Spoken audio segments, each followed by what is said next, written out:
defendant is relevant and certainly part of the expert's overall diagnosis. So, Your Honor, for those reasons, everything that's in the state's motion 222, we incorporate all the other arguments that this court has heard, and I know it's very familiar. We would ask that we grant the state's motion for admission of all those items. Thank you. Defense? Good afternoon, Your Honor. The defense has had opportunity to review the state's motion SF-222. Your Honor, and it's our position that the defense has not in fact opened any door. On September 1st of 2022, the defense called witness Carrie on. There was some documentation that she had maintained control and possession of since Mr. Cruz was no longer a student at the school for fear that the school board would have destroyed it, so she kept it. She turned that over to the defense during her deposition, and we wanted that documentation to be admitted during her testimony. We spoke with the state and asked that the swastikas be redacted from that document.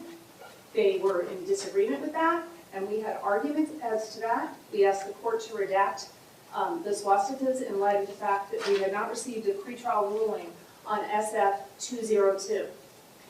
I then went through the procedural history of that motion. I don't want to do that again, so I'm asking if the court will accept the arguments and the timeline that I provided on September 1st of 2022. Over the objection of the defense, the court allowed the state,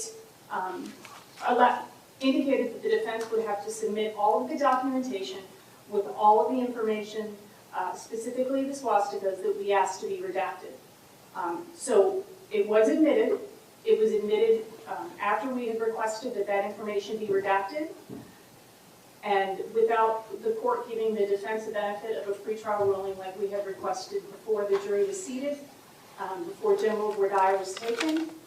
Briefly, Judge, even if the court is going to continue to expand the ruling that you made on September 1st of 2022, this court still has the discretion to admit evidence and to limit evidence, especially if it's prejudicial, overly prejudicial, or cumulative. This is a thinly veiled attempt by the state of Florida to introduce bad character evidence.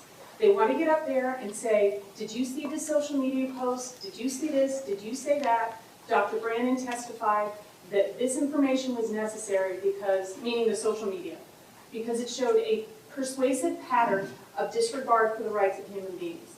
What the state did not elicit from that witness was that Mr. Cruz had done 8,700 searches, and only 430 of them contained the content that the state is seeking to admit. So it's not a persuasive pattern. Perhaps that's an argument that we need to make on cross-examination, that the court does need to take into consideration, since you, in essence, have already granted SF-202 on September 1st over the objection of the defense, that information can be cumulative and it can be overly prejudicial, and the state will be trying to make this a feature of the trial. Had the court ruled on this motion prior to jury selection, we would have voir dire on those particular issues. So in light of the fact that the defense was unable to voir dire on those issues, despite numerous requests to have the court rule on the state's pretrial motion, and it also would have impacted the presentation of our mitigation in this phase. The court, that we would also say that if the court is inclined to allow the state to get into this material, a door which we did not open, the door was opened by the court by allowing Ms. Carry-On's documentation in over the defense of the objection, over the objection of the defense. The court still has discretion to fashion an equitable remedy and to limit the amount of this information that is moved into evidence. If the court is inclined to grant the state's motion, SF-222, based on the fact that the defense did not have an opportunity to voir dire on these specific issues because the court had not ruled, we would also be moving for a mistrial. And I would just adopt all previous arguments, Your Honor, related to this particular issue, specifically what was argued on September 1st, 2022. I'm sorry, I missed the last part. You're moving for a mistrial for what? Well, if the court is going to be inclined to grant SF-222, which is the state's motion to allow in the swastika, the hate speech, all of that information. This is a similar motion that the state had filed before Mr. Cruz had pled, and then had renewed it after Mr. Cruz had pled, and the defense had requested numerous times for a ruling on this motion so that we could fashion our voir dire and how we would anticipate presenting our mitigation that would be impacted by this court's ruling. So if the court is inclined to grant this motion over the defense objection, we would be, again, like we did on September 1st, 2022, we're requesting this court grant a mistrial because the defense has directly been prejudiced by its inability, because of the court's failure to rule on this motion, to voir dire the jury members on these particular issues. So, I'm sorry, I just make a quick distinction. Sure. Ms. McNeil is referencing records that were removed in by Ms. Young, which is the Defense Exhibit 78. They did not reference Defense Exhibit 92, which is from the school board, which has clearly written in there on threat assessment about the backpack. So that door has been opened. But state, just so that I'm clear, the additional arguments you're making, in other words, you're not substituting these arguments for the arguments previously made that these things, I'll call them things, like the swastika and the language and the searches and those things, your previous argument were that those things are probative of the diagnosis of antisocial personality disorder. You're merely substituting your argument saying, or not substituting, but supplementing your argument now saying not only are those things true, but also the defense opened the door and that these items were contained within evidence that was put forth by the defense in their case. That's correct. You're not substituting an argument, you're supplementing. Adding to.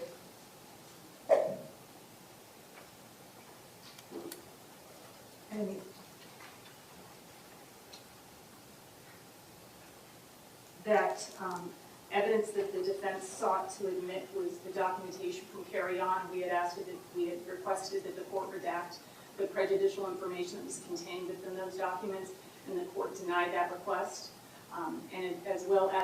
So the court essentially allowed that information in evidence, so the defense was in a position where they either hide evidence from the jury or we give them a complete picture. We had no other choice because we need to be honest with this jury so that they have all the information they need in order to make a decision.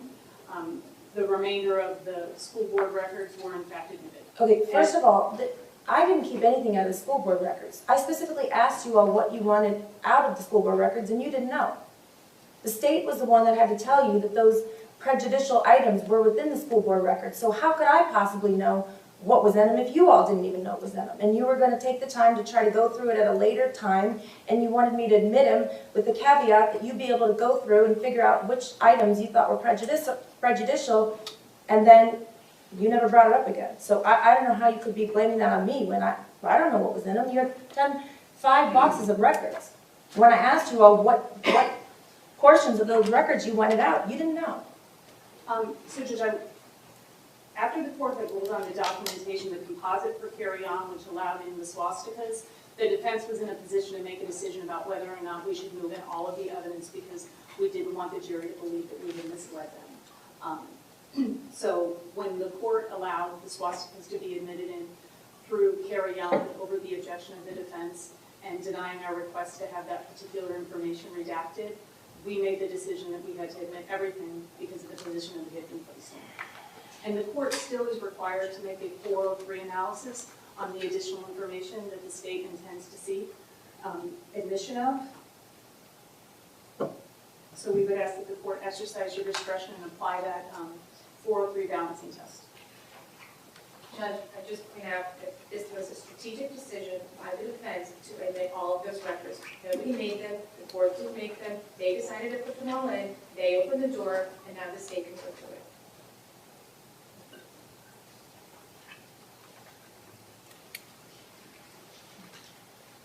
I'm going to have a written order by tomorrow. Judge, if there's any way, if the court is in contemplation of granting the state's motion, that they could specifically allow us or advise the court as to what they tend to admit so the court can make a determination if you in fact do need to limit the amount of it so that it's not cumulative or overly prejudicial. I don't know what you're asking. You want me to order the state to tell you in advance what they're going to put in the rebuttal case? No, specifically the items that they refer to in their 222, is that the court is going to exercise your discretion to try and limit the amount of that information so that it's not cumulative, so that it's not overly prejudicial.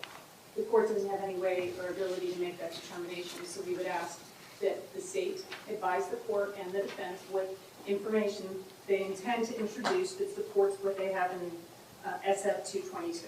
Okay, well, their wherefore clause on page 5 sets forth exactly, and I'm assuming that you're not asking to put any more or any less than what's indicated in your motion, which says firearm magazine hand etched with swastikas on each side of the magazine, loaded in the AR-15 firearm used in the shooting and left at the scene. 2, the boots worn by the defendant when he was arrested approximately 1 hour and 20 minutes after the shooting began, which has a hand-etched swastika on the right boot. 3, the photograph of the defendant's red backpack depicting a swastika and racial slur. And 4, hate speech contained in the defendant's social media. So thanks for the clarification on that, Judge. I think that my argument needs to be more specific as to number 4, which is the hate speech contained within the defendant's social media.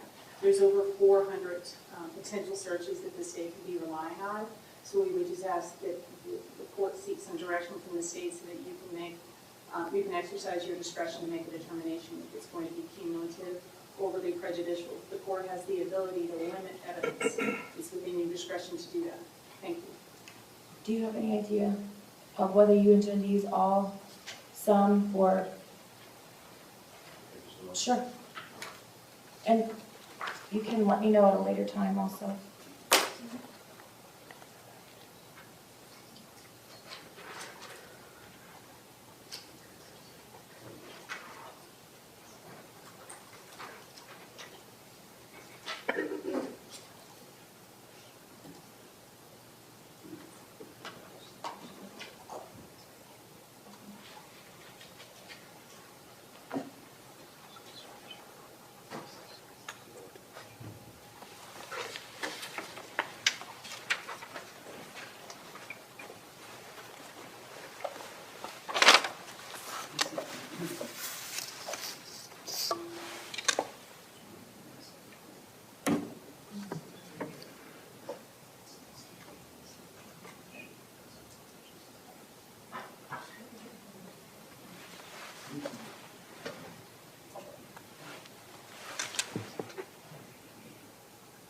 Your Honor, Yes. we will provide a list at this time. I would tell the court it's not to be a feature of the trial, but as far as there's a timeline progression, and, we want to make sure people, what is relevant and, relevant to whoever's testifying. So we provide it to the court, to the defense, but I can't do it right now. Okay, when can you have that prepared? In the next couple of days. Okay. Now, as far as these other 2 motions are concerned, obviously I would like to hear them before next week.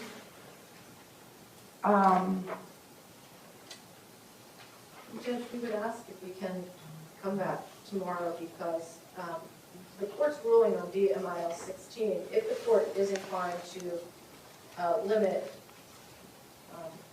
the state to certain experts, then, otherwise we'll be preparing motions in limine on experts that may never be testifying and would be asking for additional hearing time to hear those motions in limine. So it's sort of in other words, it's like one depends on the other. It's a progression. So once we know the court's ruling on DMIL 16, then we'll know which of these experts we need to file motions in limine regarding.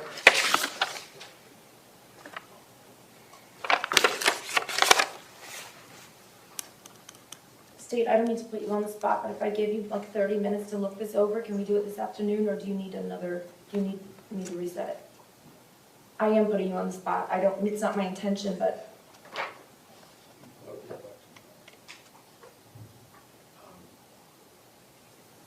It's 3 o'clock.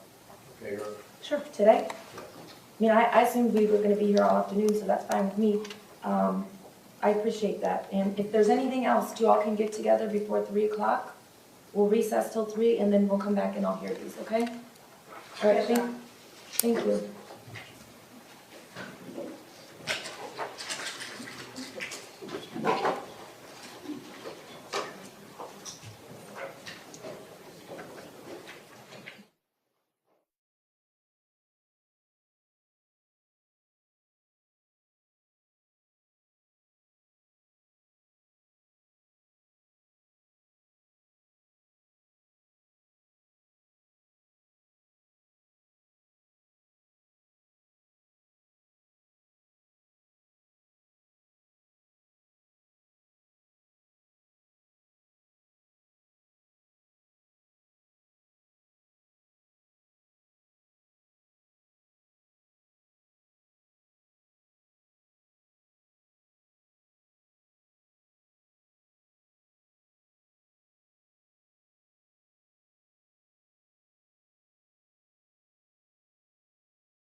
Brendan is present.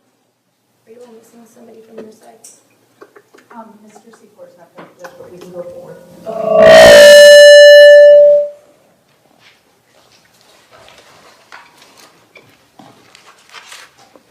State, have you had enough time to review the two defense motions? Yes, Your Honor, thank you. Sure. Defense, I'll just go in order. We'll start with the motion to strike state witness. B-334 is going to be arguing on this one. Whenever you're ready. I don't mind if they're related, so I don't mind if we just argue together. Okay. Okay. What was the last thing you said? I said I intend to argue both of them together because they're related. Okay. If the defense would like to do the same, that's fine. Whenever you're ready. Okay. Judge, I'm not going to take up too much time because most of this is all spelled out in these motions. The motion in limine to require the state's rebuttal to address mitigating circumstances presented and to limit cumulative rebuttal evidence, there's sort of two aspects to that. One is that rebuttal is just that. Rebuttal is evidence that proves or shows up that what the opposing side said is not true. And now, in a capital case, the state's rebuttal can also argue for the diminished weight of mitigating circumstances, but the rebuttal case is not an opportunity for the state to simply present evidence of Mr. Cruz's bad character, and it's not an opportunity for the state to present evidence in aggravation that it chose not to present during its aggravation case so that it could present it after the defense has had their opportunity to speak.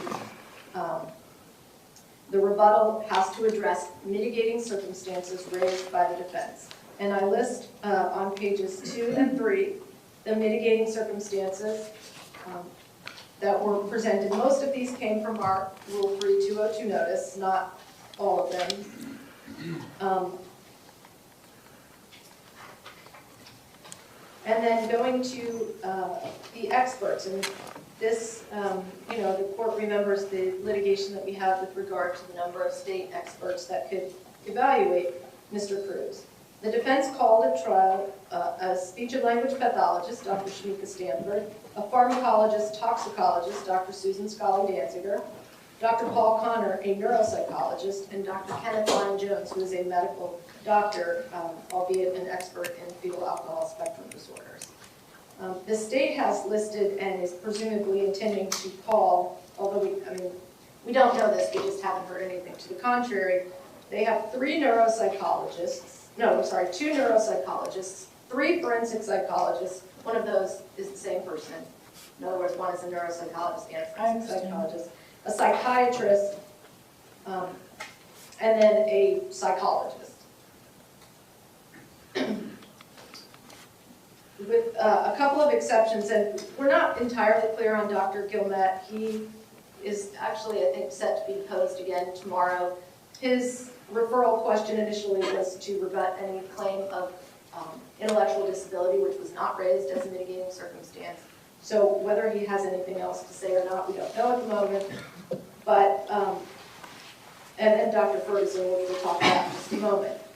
The rest of the doctors, Dr. Denny, Dr. Scott, Dr. Zapp, Dr. Brandon, all have arrived at the exact same conclusion, that Mr. Cruz has antisocial personality disorder, borderline personality disorder, and is malingering with regard to certain symptoms. So irrespective of whether any or all of their testimony does in fact rebut a mitigating circumstance, certainly to have 4 doctors come in to testify to the exact same thing would be unnecessarily cumulative, and under Rule 403 the court can limit that. We did not call a psychiatrist, so with respect to Dr. Scott, although he is admittedly the only medical doctor that the state has listed, so if he wants to try to rebut medical testimony, that's understandable because he's the only one that could. But to have 3 forensic psychologists all testify to the same thing is unnecessarily cumulative. So we're asking that the court limit limit the state's rebuttal so that it's not cumulative and that it actually rebuts. And I understand that it's going to be a little difficult here now to decide what is rebuttal and what isn't, and who should testify and who shouldn't, but at the very least, we need to allow the state to have psychologist after psychologist after psychologist come in to all say the same thing. Would be unnecessarily cumulative, and it would, frankly, just waste everyone's time. So we're asking that the court limit. With respect to Dr. Ferguson, we have a couple of issues with respect to him. And I'll address the motion to strike before I come back to our arguments on his rebuttal. So on September 9th, 2022, that was not this past Friday, the Friday before, 2 weeks into the defense mitigation case, the state listed this witness, Dr. Christopher Ferguson. They gave us a list of the materials that he reviewed. What he reviewed basically are the psychological evaluations that were done on Mr. Cruz throughout his time at the Broward County School. So these are documents. These evaluations have been in the state's possession since at least May of 2018, because that's when they were turned over to the defense. They gave him materials to review that they've had 4.5 years, and if they wanted him to rebut something as a result of that, then they could have listed him years ago, or at least when they listed their other experts. He is an expert witness. He's not a records custodian. He's not just a fact witness. He will be able to render an opinion, so it is a substantial discovery violation for them to give us this after we have already, not just after the trial started, but after 2 weeks into our mitigation presentation. Additionally, Judge, the prejudice is, there's a few things. One, we may have done something slightly different in our mitigation presentation had we known this witness was going to testify and had known what he would testify about. Also, Judge, depending on what he tells us in his deposition, we don't know whether we'll have enough time to prepare an effective cross-examination. They could theoretically call him first on Tuesday morning, and we may not be ready on that. And third, because they won't make him available to us until this coming Friday for deposition, that leaves absolutely no business day in between our deposition of this witness and the commencement of the rebuttal case, which means that there is no time for us to litigate any issues regarding the relevancy or prejudicial nature of his testimony. All we can glean from this witness's experience is that he may be testifying about a connection between playing violent video games and committing violent acts. That was never raised in mitigation. So we have absolutely no idea what this witness would testify about, and by the time we find out, it's going to be the last business day before their rebuttal case.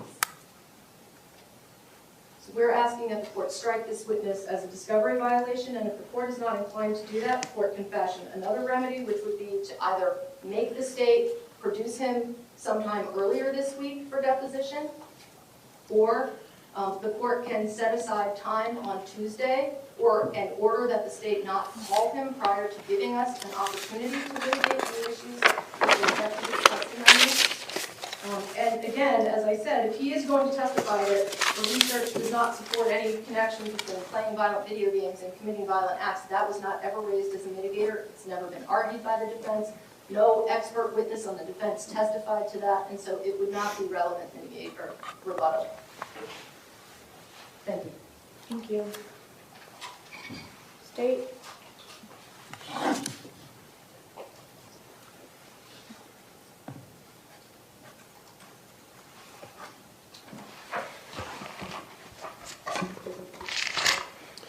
Your Honor, I'll begin with Dr. Ferguson.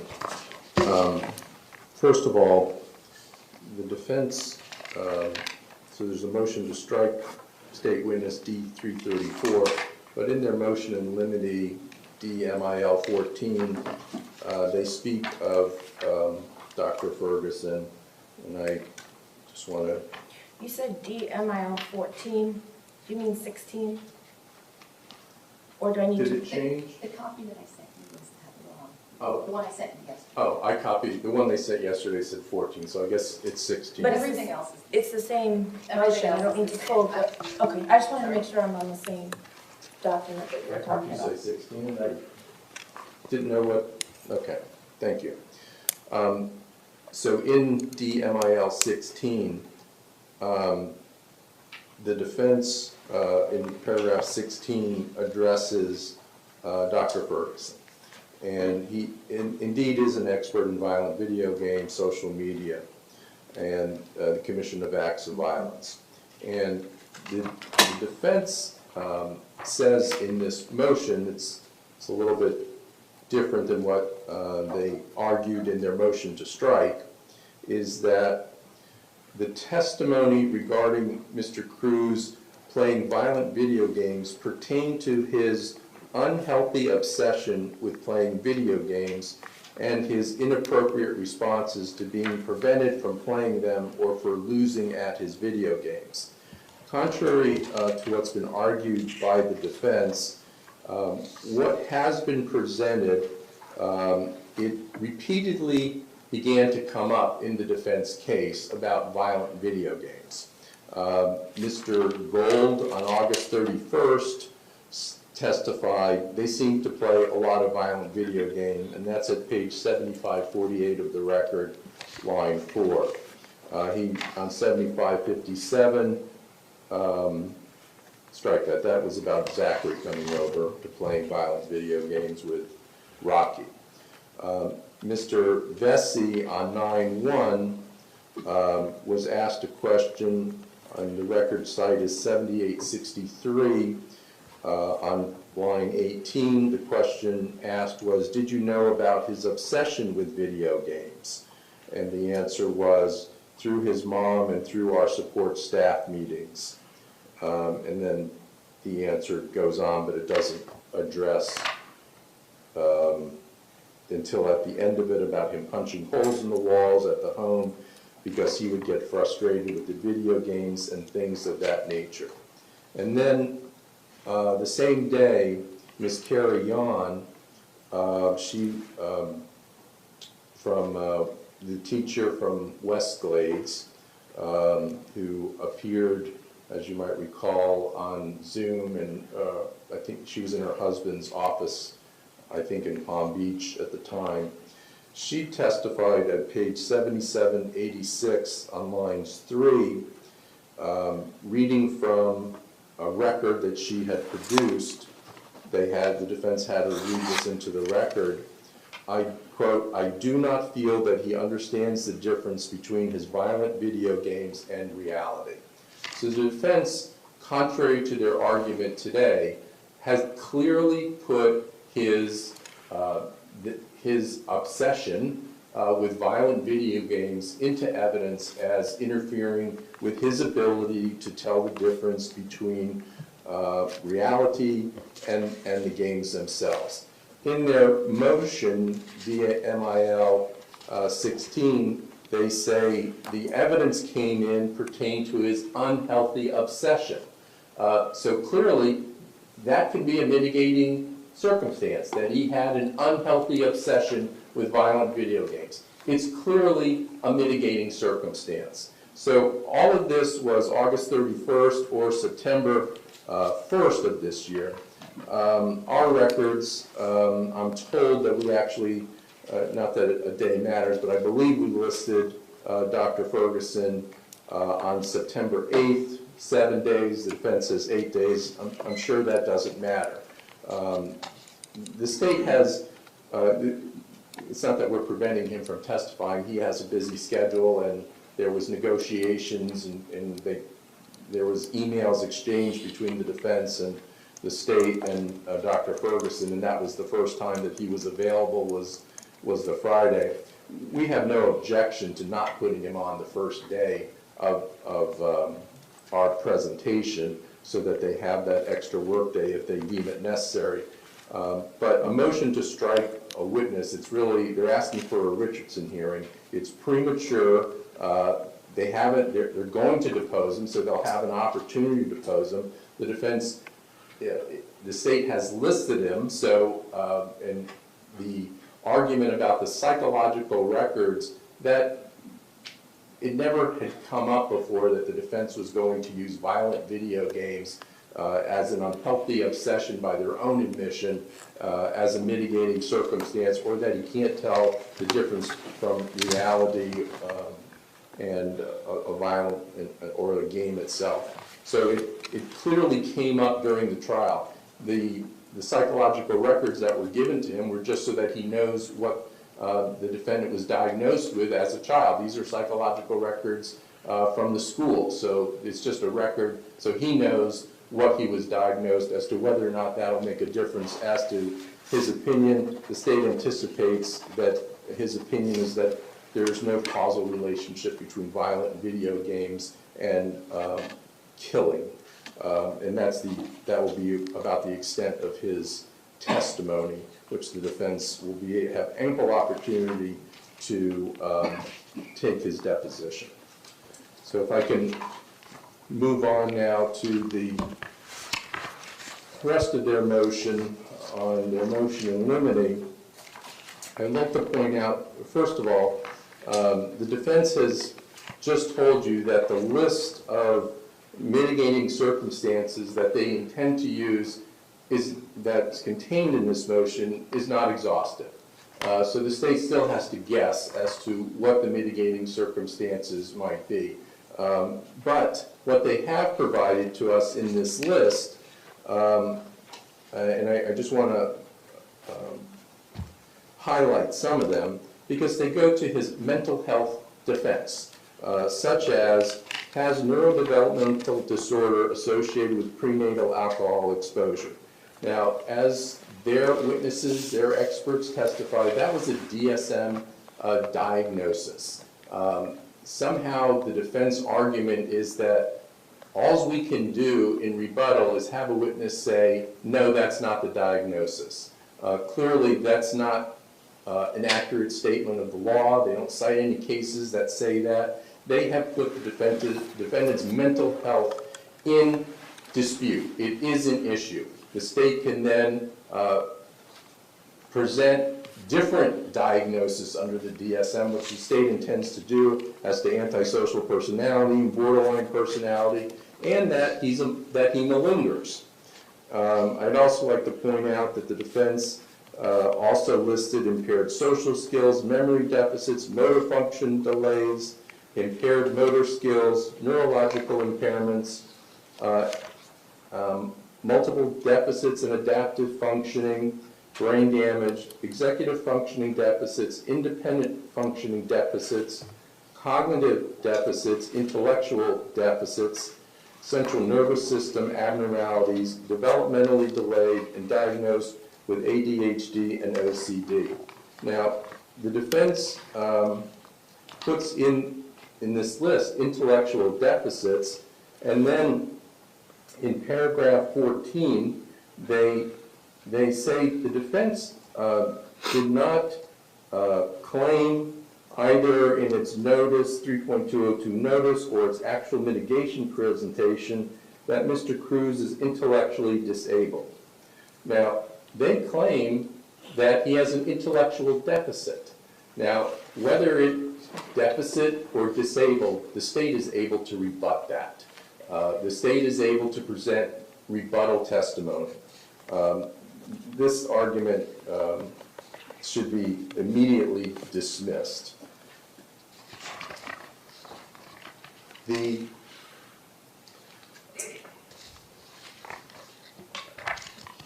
me just a moment. If you recall, Dr. Jones, the defense expert, pediatrician, testified that FASD, fetal alcohol syndrome, caused the murders, which was a very open-ended conclusion that he made. The defense in footnote 2 states that they did not present evidence regarding 3 mitigating circumstances, which include: 1, the defendant was under the influence of extreme mental or emotional disturbance; 2, capacity to appreciate criminality of his conduct or to conform his conduct to the requirements of law was substantially impaired, and 3, the diagnosis of acute psychosis immediately after the incident. Accordingly, quoting the defense, any rebuttal of those mitigating circumstances would be improper. When the defense presents mitigating testimony that FASD caused the murders, it encompasses the defendant was under the influence of an extreme mental disturbance or emotional disturbance. That clearly is encompassed. The capacity to appreciate the criminality of his conduct or to conform his conduct to the requirements of law was substantially impaired. That's encompassed when you say FASD caused the murders. So whether those exact words are addressed, that still needs to be rebutted by the defense if we're able to. And the defense wants to hide the defendant's malingering. Again, the defense has put his mental state into issue in this case, and as the defense admitted in footnote 4, where they said, like any other rebuttal evidence, evidence of Mr. Cruz malingering must relate to him malingering regarding a condition that was raised as mitigation in the defense case in chief. So that's ridiculous. I mean, it's a ridiculous argument. So he's lying about one condition, but we can't bring that out to show that he's lying about testing with another condition. And the defendant doesn't say, okay, my lies are only directed to the ones that the state is interested and not the defense. It just doesn't make any sense whatsoever.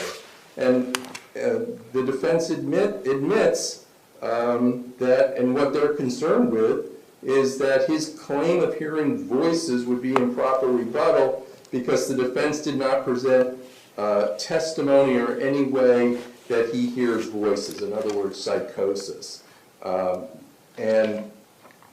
And quite frankly, they admit that their own expert is the one who's testified that that they do not believe he hears voices, and that he believes the voices are simply his own negative thoughts.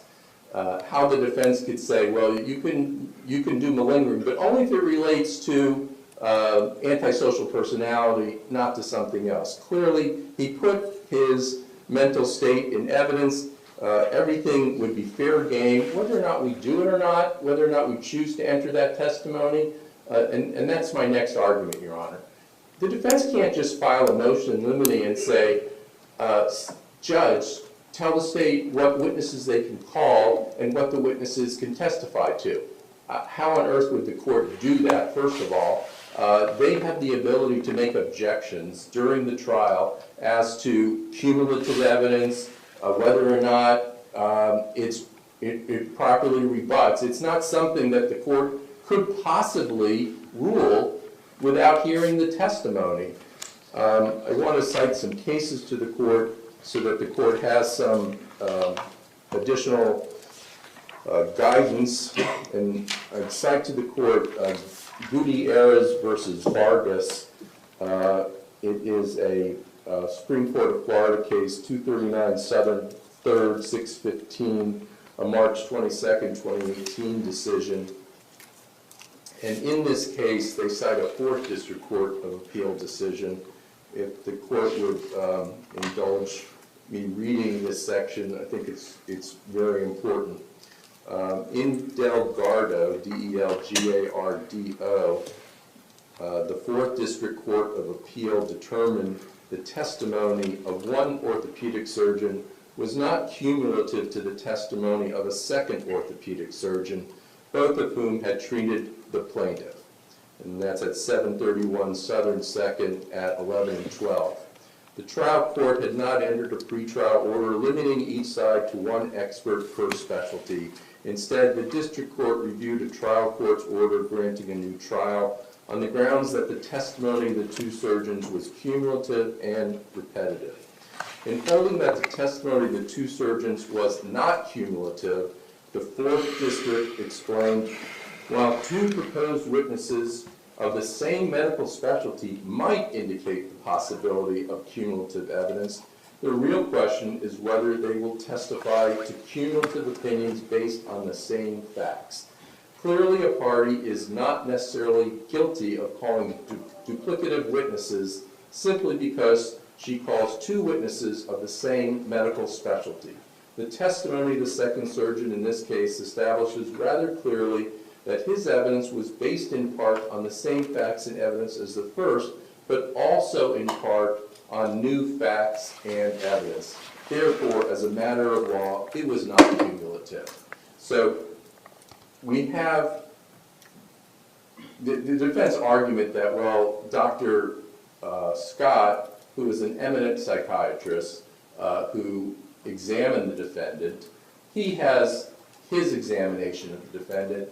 Dr. Denny, a neuropsychologist, he examined the defendant, and he has his examination and his facts. They can rely on each other, but each has additional facts that they bring to their own examinations.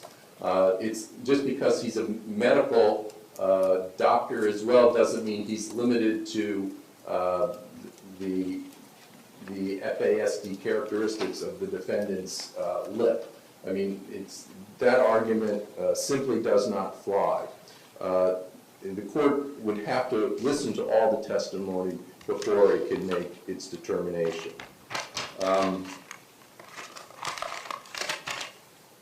The defense has somehow, and I anticipate they're going to say, well, Your Honor, you limited the state to two different doctors to examine the defendant, and therefore, I don't know, they're trying to make that argument in writing in their motion that somehow limits how many experts we can call to the stand. One does not matter to the other. How many experts could examine the defendant has absolutely nothing to do with how many experts can testify in the court, as long as it's not needlessly cumulative.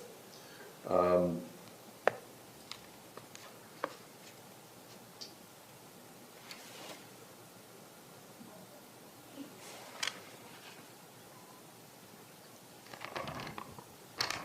can just have one moment to make sure I've addressed all of their notes here. Sure. I did not, since they only had a calendar with Karen on it. Thank you.